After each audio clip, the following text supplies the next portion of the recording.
Greetings students, welcome to DigiNerve. So finally NEET PG exam is done and dusted. Now let's analyze it for biochemistry questions.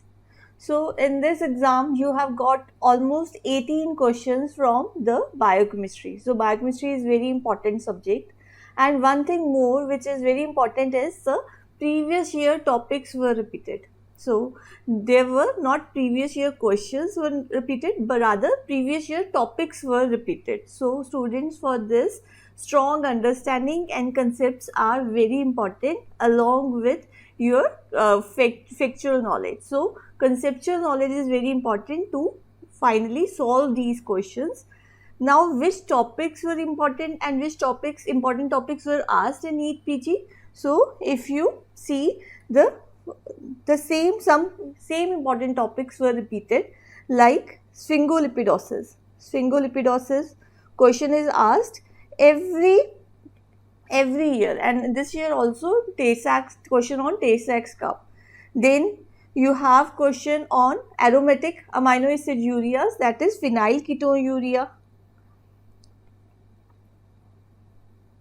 You have question on other amino acid urea, that is homocystinuria. So these are the favorite topics of NEET PG exam setter for biochemistry, and you should know these topics. Other important topics were vitamins. Almost 3 questions from vitamin C, B1 and B12 were asked. Along with that, one question was from acid-base balance. Collagen synthesis is a very important topic which was asked. Then you have question on lipid metabolism, especially you should know about various lipoproteins. Inborn error of metabolisms like Hurler disease was asked, Tanger's disease was asked. So around 18 questions were asked on biochemistry, and most of them were from previous year topics, that is repeated from the previous year. No, questions were not repeated as such, but topics were repeated. So let's now solve various questions which were asked. So first question which was asked was, a child presents with gum bleeding, perifollicular hemorrhages, petechia and recurrent fracture. So from gum bleeding you can easily make out that it is due to vitamin C deficiency. So what happens in vitamin C is required for collagen synthesis, and if vitamin C is deficient, collagen synthesis is not proper, which can lead to gum bleeding, perifollicular hemorrhages, petechia and recurrent fractures, because collagen of bone is also not properly formed. So now you should know how vitamin C helps in collagen synthesis. So which enzyme deficiency is most likely, which enzyme which is required for collagen synthesis is dependent on vitamin C. So this is again very important and asked many times. So for collagen synthesis we need two types of enzymes. One is lysyl and prolyl hydroxylase, which helps in synthesis of hydroxyproline and hydroxylysine required for collagen synthesis, and second one is lysyl oxidase, which is again required for collagen synthesis. So in this vitamin C deficiency, this enzyme, that is either lysyl hydroxylase or prolyl hydroxylase, is dependent on vitamin C. So it will not work, leading to improper collagen synthesis. But if enzyme is lysyl oxidase, then that must be due to deficiency of copper, because that is dependent on copper. So you should not be confused between these two enzymes. Lysyl and prolyl hydroxylase is vitamin C dependent, whereas lysyl oxidase is copper dependent. So here the choices was lysyl oxidase, which is copper dependent, not vitamin C dependent. Prolyl hydroxylase, yes, this is the answer, because this is enzyme which is required for synthesis of hydroxyproline, which is required for collagen synthesis. Again, tyrosinase is not required, alkaline phosphatase is not required. So correct answer is prolyl hydroxylase. So here you should know the concept that vitamin C is required for post-translational modification of proline, and the enzyme required is prolyl hydroxylase. So students, next question is, the clue was, first clue was jaundice patient. Patient has jaundice and has with bleeding symptoms. That means the clotting is not proper, that's why there is bleeding. Improves after receiving vitamin K injection. So we have 3 clues. One is jaundice, second is he has bleeding symptoms, and third is vitamin K after vitamin K injection he improves. So we know that vitamin K is required for activation of clotting factors which are required to stop the clotting. So this means that vitamin K was deficient earlier, and after supplementation later on the problem was solved. So vitamin K was deficient. But why vitamin K was deficient? Because vitamin K, it's a rare deficiency because it is formed by normal bacteria in our gut. So this means that vitamin K is not getting absorbed. Now vitamin K is a fat soluble vitamin, and we need to absorb fats and fat soluble vitamin, we need to form micelles, for which we need an emulsifying agent, that is bile salt.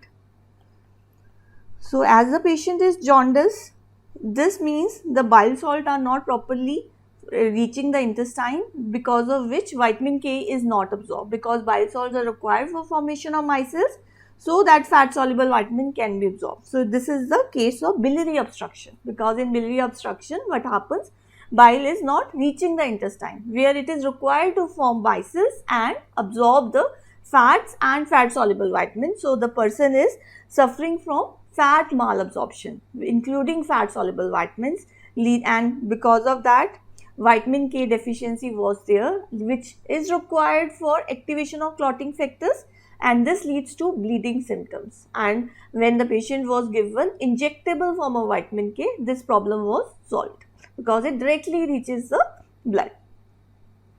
So vitamin K is required for gamma carboxylation of clotting factors, mainly 2, 7, 9 and 10.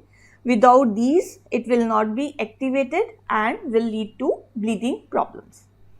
So students, next question, which is again very important and was a previous year topic, was fasting fed cycle.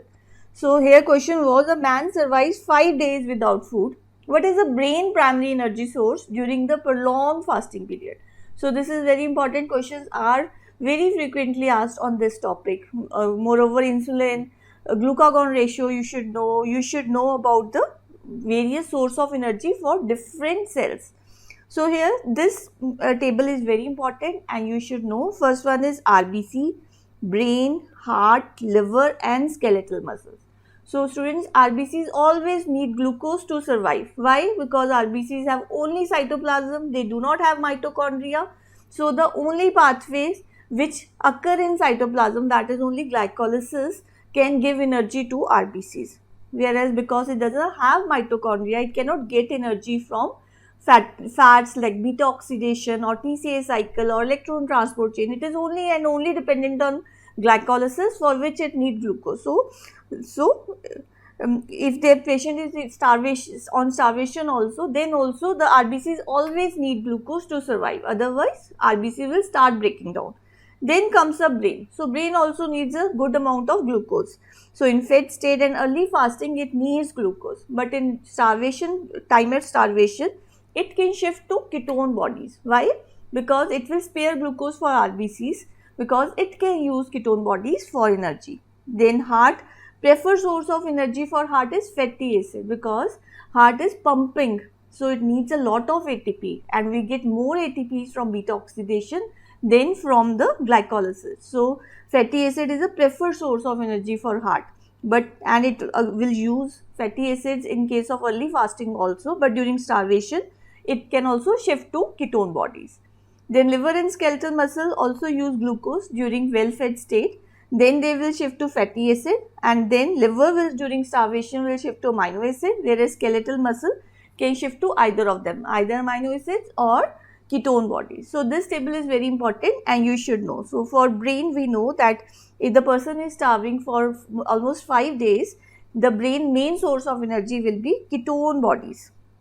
So gluconeogenesis is not a correct answer, glycogenolysis is not a correct answer, because from here we will get glucose, but the brain shift to ketone bodies to spare glucose for RBCs. So the answer is ketosis, and brain is not using fats. So next question students asked was about aromatic amino acid urea. So I have told earlier also that these amino acid ureas about phenylketonuria and about homocystinuria is very important and very frequently repeated. So in this exam also both phenylketonuria as well as homocystinuria has been asked. So patient is high phenylalanine levels. So high phenylalanine levels means patient is suffering from phenylketonuria despite normal phenylalanine hydroxylase. So we required this enzyme phenylalanine hydroxylase to convert phenylalanine to tyrosine. So normally we know that if this enzyme is deficient, there is accumulation of phenylalanine. But in question they are saying phenylalanine hydroxylase is normal. So it is normal. So how can phenylalanine accumulate? Because phenylalanine hydroxylase needs one more coenzyme for its activity, that is tetrahydrobiopterin, which is converted to dihydrobiopterin during the process of this reaction, which is catalyzed by phenylalanine hydroxylase. So here phenylalanine hydroxylase is not deficient. So what can be the problem which leads to accumulation of phenylalanine? That is this tetrahydrobiopterin is deficient, because without this enzyme cannot function. So both enzymes as well as its coenzymes, both are important for reactions. If either of them is missing, it will lead to problems. So this phenylketonuria is due to accumulation of tetrahydrobiopterin. So this is the answer. So here students, understanding is important. Next question, which was on homocystinuria and a law of vitamin B12 deficiency, was patient presents with ataxia, peripheral neuropathy, lab shows elevated homocysteine and elevated methyl malonic acid. So deficiency in synthesis of amino acid is most likely. So what happens? The homocysteine, methionine in our body is converted to homocysteine, and this homocysteine is further either converted back to methionine, for which it requires vitamin B12 and vitamin B9, that is folic acid, or homocysteine is converted to other sulfur containing amino acid like cysteine and cysteine, for which it requires vitamin B6. So students, here you can see the homocysteine. To prevent homocysteine accumulation, we need vitamin B6 as well as B12 and B9, which will synthesize methionine back. So here we are given high methyl malonic acid level, which are seen in case of vitamin B12 deficiency. So the patient is suffering from vitamin B12. So homocysteine is not converted back to methionine because this vitamin B12 is deficient. So the correct answer is methionine, which is not formed. But because vitamin B6 are normal, cysteine will be formed. So here the answer is methionine. So this is very important. You should know that homocystinuria can be due to deficiency of 3 B vitamins. Vitamin B9, that is folic acid, B12 and B6. B9 and B12 are required to convert homocysteine back to methionine, and B6 is required to convert homocysteine to cysteine. So here, because methyl malonic acid is accumulated, B12 is deficient. So homocysteine is not converted back to methionine, leading to deficiency of methionine. So here these to answer such question, you should know if vitamin B6 is deficient or 9 or 12 is deficient. In all these conditions, homocysteine will be elevated. But how will you differentiate? So you will differentiate on the basis of other factors, like in B6 xanthurenic acid will be increased, in B9 that is folic acid Figlu level will be increased, and in B12 methyl malonic acid level will be increased. So because of increase of these levels you can make out. Now in question, because methyl malonic acid level is increased, it is B12 deficiency which is required to convert homocysteine back to methionine. So answer is methionine.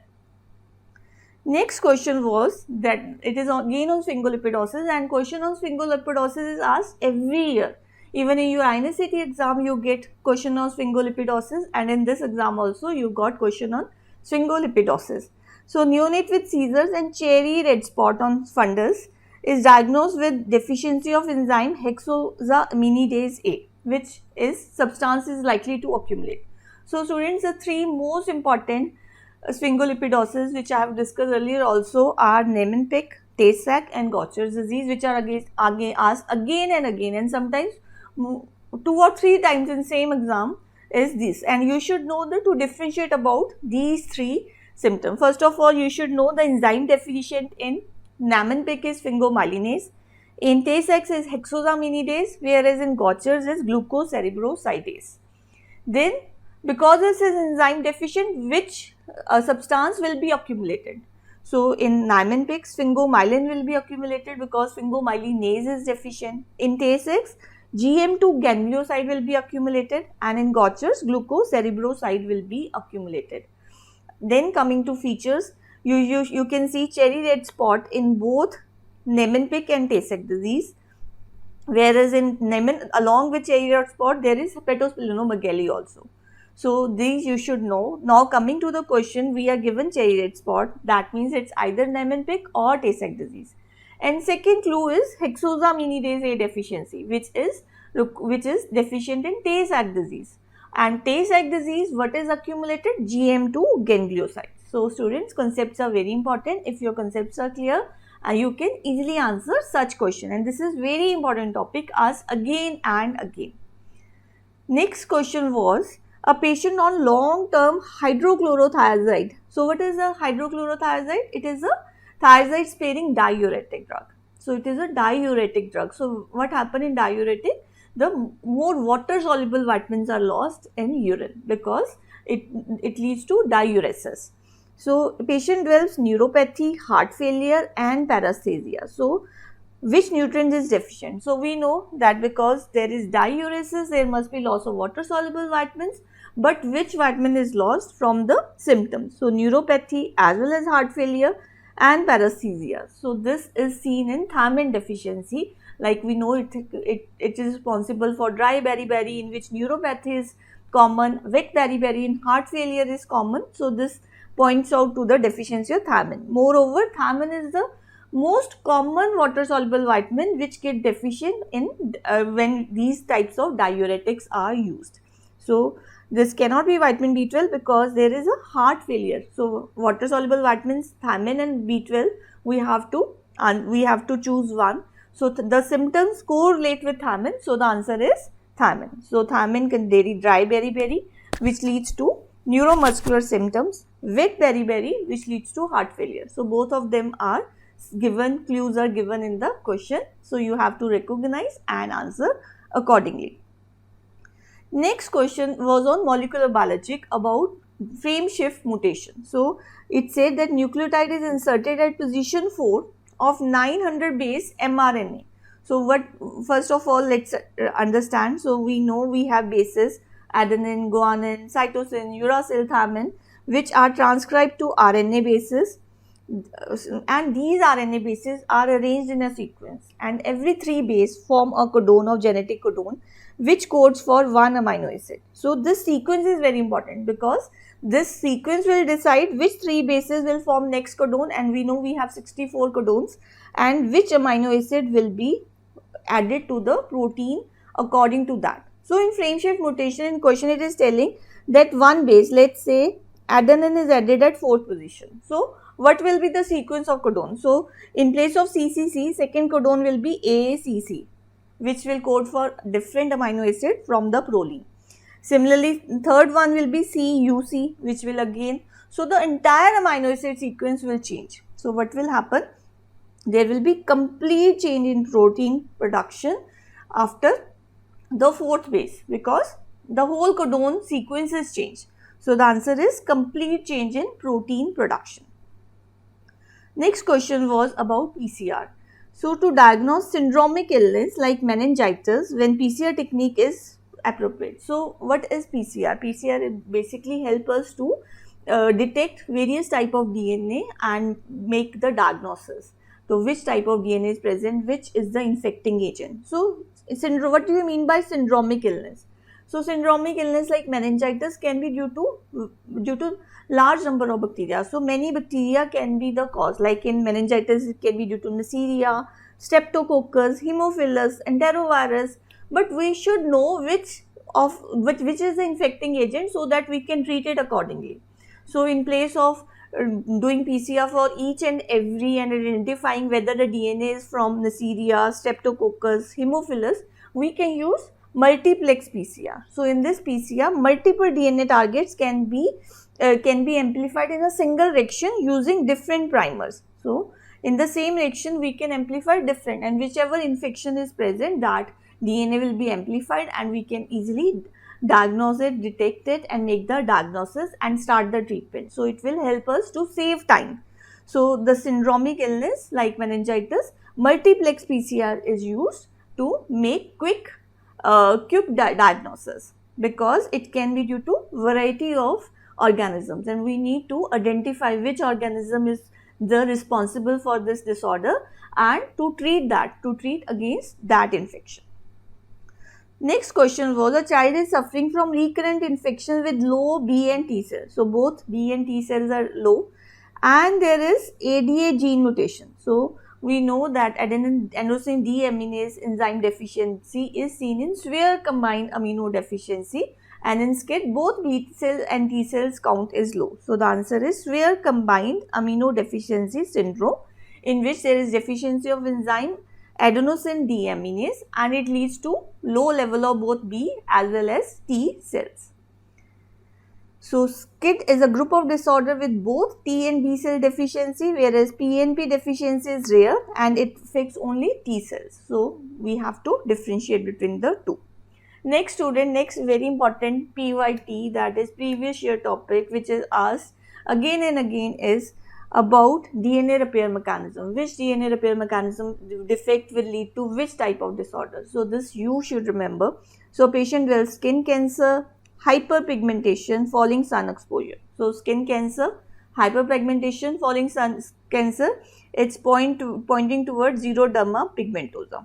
Which DNA repair mechanism is likely impaired? So you should know which DNA repair mechanism lead to which type of disorder. So for xeroderma pigmentosa, disorder is at the nucleotide excision repair mechanism, which repair because due to UV rays there is formation of thymine dimers, and to correct this we have nucleotide excision repair mechanism which removes this faulty DNA.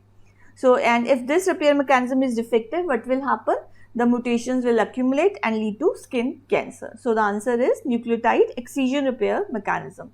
So students, again this table is very important, asked almost every year, which repair mechanism defect will lead to which disorder. So if there is non-homologous end joining repair defect in case of double break DNA repair, it can lead to SCID, which is due to ADA deficiency, which we have discussed, and radiation sensitive SCID. If there is homologous recombination defect, it will lead to ataxia telangiectasia like disorder. If nucleotide excision repair is defect, as we have discussed, it will lead to xeroderma pigmentosa. Base excision repair will lead to MUT associated polyposis, and mismatch repair will lead to hereditary non-polyposis colorectal cancer. So this you have to learn, this you should know, because this is asked again and again. Next question was, a 22-year-old man with tall stature, long limbs, joint hypermobility, high arch palate, lens dislocation, signs of aortic root dilatation. So all of these clues points towards Marfan syndrome. So in Marfan syndrome there is a tall stature, it is a collagen defect leading to long limbs, joint hypermobility, lens dislocation is seen, aortic root dilatation is common. So it is due to mutation of protein fibrillin FABN1. So you should first make out that this is a Marfan syndrome, then you should know which gene is responsible for this. So this is fibrillin FABN1. So tall stature and long limbs, that is arachnodactyly, is a feature of Marfan syndrome. Joint hypermobility, high arch palate is again a feature of Marfan syndrome. Lens dislocation, that is supratemporal, is seen in this, and aortic root dilatation. So all these features characteristics of Marfan syndrome, and in Marfan syndrome there is mutation of FBN1 gene, that is fibrillin gene, which will lead to this disorder. So next student question was inborn error about lipoprotein, as well as it was about Tanger's disease and inborn error of metabolism. Here patient with orange color tensor. So you must have seen pictures. This question is asked as pictures also, where orange color tonsil was seen. So orange color tonsil, you first must think about Tangier's disease. Has a triglyceride level of 140 and very low HDL cholesterol. What is the most probable diagnosis? So here HDL levels are low, tonsils are yellow, orange color. So what happens? So this is the answer is Tangier's disease. So what happens in Tangier's disease? So this image is asked many times.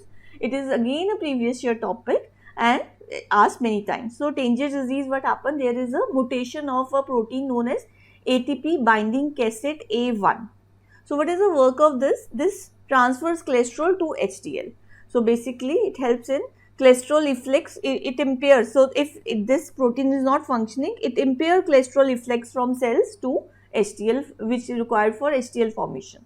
So because ATP binding cassette proteins are defective, HDL is not formed because it cannot get cholesterol from the cells. So what is the function of HDL? To carry cholesterol from the various tissues to the liver. That's why it is a good lipoprotein. So, but if it is defective, what will happen? It will lead to low HDL. So, if HDL is not functioning, what will happen? Cholesterol will start accumulating in various tissues. So, orange tonsils is basically a lipid-laden foam cells in tonsillar region. So, here because of cholesterol is not transported to the liver, it start accumulating. So, the tonsils, it gives a orange color. So, this type of picture is seen in Tangier's disease. HDL level is very low because ATP binding cassette protein is defective. TG levels are normal or mildly elevated, and there is hepatosplenomegaly because there is accumulation in the liver also, liver and spleen also. Their cholesterol is also not excreted out, is not used up. So they will also get hepatosplenomegaly. So these are the characteristics of Tangier's disease. So the answer is Tangier's disease. If you have done previous year topic, you can easily make out from orange color tonsils that this is the case of Tangier's disease. So next question on lipid metabolism was about lipoprotein. A 10-year-old patient has high total cholesterol. High total cholesterol means LDL level was high. Tendon xanthomas again point out towards increase in LDL value. Family history, that means this is a autosomal dominant condition. And triglyceride levels are normal. So triglyceride levels are normal. This means VLDL and chylomicrons were normal. So what is the family dyslipidemia is most likely. So here we get is that VLDL is normal, but there is high LDL level and it is autosomal dominant condition. So here you should know this Fredrickson classification. So here we know that LDL is increased. So LDL is increased in type 2. Type 2 familial hypercholesterolemia and simple hypercholesterolemia. So but VLDL is normal, so the only choice is 2A. Moreover, it is familial, that is it runs in family, it is a autosomal dominant condition. So the answer is 2A. So in this way, students, you can solve this question. Next question was on Hurler syndrome. So Hurler syndrome, which glycosaminoglycan accumulate and cause organ enlargement. So we know there are two main types of mucopolysaccharidosis, that is Hurler and Hunter, and you should know how to differentiate between them. So what is the difference? Hurler is due to enzyme deficient L-iodourinidase, whereas Hunter it is iodourinate with T. Hunter is also with T, this is also with T. This way you can remember. So here Hurler is more severe, there is mental retardation, skeletal deformity and cornea is opaque, whereas in Hunter cornea is clear. So it is milder than Hurler. So you can remember Hunter, there should be clear vision, then only he can hunt. So Hunter has clear cornea, whereas opaque cornea is seen in Hurler syndrome. Then comes the accumulation of urine positive for, in Hurler and Hunter both there is heparin and dermatan sulfate. So this table is very important and you should remember. So here we are given which substance will accumulate. So this is an easy one. Both heparin and dermatan sulfate will accumulate in Hurler as well as Hunter syndrome. Here we are asked about Hurler syndrome, so answer is C. So the next question students asked is, which of the following is given in large volume can lead to hyperchloremic metabolic acidosis? So here students, you should know that in our body positive cations should be equal to anions, that is positive charge ions should be equal to negative charge ions to maintain the electrical neutrality. So here we have positive charge mainly sodium and potassium, and negative charge chloride, bicarbonate, and unmeasured anions. So here question is about hyperchloremic metabolic acidosis. So chlorine, so in this condition chlorine must be given excess, that's why they lead to hyperchloremic. And why metabolic acidosis? Because if chlorine level is increased, bicarbonate levels are decreased, because we have to maintain the electrical neutrality. If one thing is increased, other must be decreased. So if chloride is increased, this means bicarbonate is decreased, and bicarbonate is required to maintain the acid-base balance, which can lead to acidosis. Now coming to in which condition we can see hyperchloremia, chlorine level is increased. So dextrose, no, in dextrose chloride level will not increase. Normal saline, yes.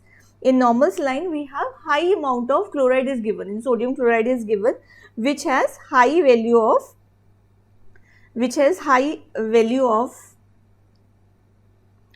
chloride.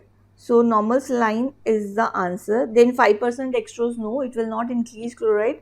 Ringer lactate, no, Ringer lactate has low level of chloride as compared to normal saline. Normal saline has almost 150 milliequivalent of chloride. So the if excess of normal saline is given, it can lead to hyperchloremic metabolic acidosis, because if chloride levels are increased, to maintain the electrical neutrality, bicarbonate ions will be decreased, and bicarbonate are alkali reserve. So if bicarbonate decrease, they will lead to acidosis. So hyperchloremic metabolic acidosis can be seen in case of excess of normal saline is given. So that is all about biochemistry questions asked in your NEET PG exam.